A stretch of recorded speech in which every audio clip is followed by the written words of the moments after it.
Brentuximab vedotin has been studied in the adult population as maintenance therapy after autologous stem cell transplant with a proven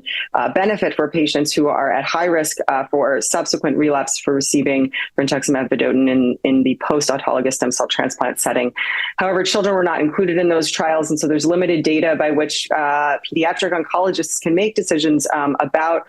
maintenance therapy for children who have relapsed Hodgkin lymphoma and go on to receive an autologous stem cell transplant. So we performed a multicenter retrospective review of pediatric patients with relapsed and refractory classic Hodgkin lymphoma who received Brentuximab vedotin after autologous stem cell transplant and collected data on both toxicity and outcomes for these patients. We found that Brentuximab vedotin in this setting was very well tolerated with a toxicity profile that was similar,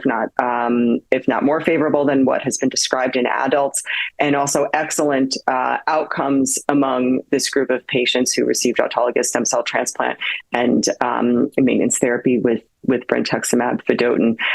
This was a retrospective series, so cannot be